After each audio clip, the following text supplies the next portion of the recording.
Kicking off with a story that might give Russell a few ideas for Doctor Who. Now, according to recent news, staff shortages in the hospitality industry are at a record low. But for some companies, robots are helping to fill the gap.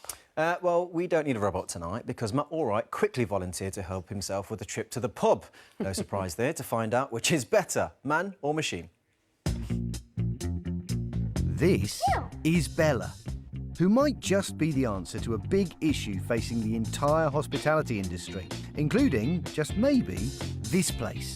The Red Lion here in Hawkshaw near Bolton is a very busy pub. It's got an all-day restaurant and a fantastic reputation, but it also has a bit of a problem. Hey Rick. Hey Matt, hang on. What's the big problem for you at the moment? Recruitment. Yeah, the last 2 years have been by far the most challenging that I've ever known. There just seems to be less people, less quality applicants.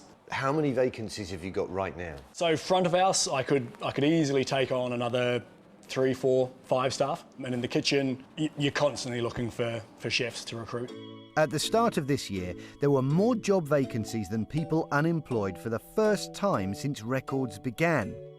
And this lack of people power is having an effect on the hospitality industry's bottom line. We just simply don't have enough people in the country to fill all the jobs across the economy that need doing. Where did those people go? Well, some of them went home over COVID. We don't have as many foreign students in the country as we used to. You've got Brexit, and finally you've got a sort of big retirement. About 500,000 people across the economy have moved out of the jobs market and are no longer looking for work. All of which, as Rick knows, is having an impact on how much pubs or restaurants can earn. On average, they're losing 20% of their normal revenues simply because they don't have staff to fill that demand. But in some places, that staffing gap is being tackled with an ingenious solution. And in Bolton, a stone's throw from Rick's pub, I'm about to see it in action.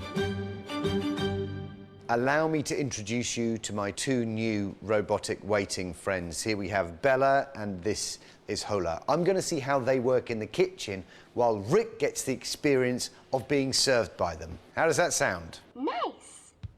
Restaurant manager David has been working alongside Bella and Hola here for nearly 6 months. It's kind of cute. Kind of cute, it is cute. How does it know its way around? Once it's know its route, it will avoid obstacles like customers walking around the restaurant or maybe a chair.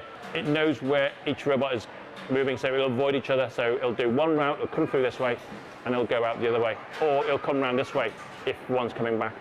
Once customers have placed an order, all that the staff here need to do is tell the robot which table to go to. So here's an order going in now. Yeah. Being tapped in at the front. It's tagged in the table numbers, basically. We've got 2 tables that he's going to go to. So each tray can be a different table. It can do, yes. And they take it off themselves as it lights up. And of course, there's no wages to pay. At just shy of £10,000, they're a big investment, but one that David says is well worth it. So how many robots are you using here? 3. And how many staff would be required to do that work otherwise? Probably around about 7. Wow. Time to see what Rick thought of his dining experience. Hey, Rick. Hey Matt, hang on. You got your food then? Yeah, it was great. And the service, how did that work out? Yeah, to be honest, I probably enjoyed it more than I thought I would. So we're talking about £10,000 for one of these machines. Yep. Would that make sense financially for you if you could make it work somehow? Yeah, it would, because ultimately that's a one-off cost. You don't have to spend time training. You don't have the robots calling in sick.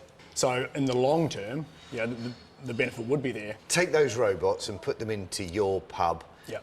What would happen? Would it work? No. The idea behind it and replacing a staff member works, but the reason you go to a pub is for the social interaction, and you miss that with a robot. Many people worry that their job could one day be done by robots. But if there aren't the people to do the jobs, we will need to find some sort of solution. As for social interaction, well, maybe we should give them more of a chance on that one. Do you enjoy working at the restaurant? What's that like? Do you follow sport at all? You a football fan? Find himself a new mate, hasn't he? There? I don't know. Always trying to get a We'll conversation. talk about that in a minute. We will indeed. Not for me. Thank you very much.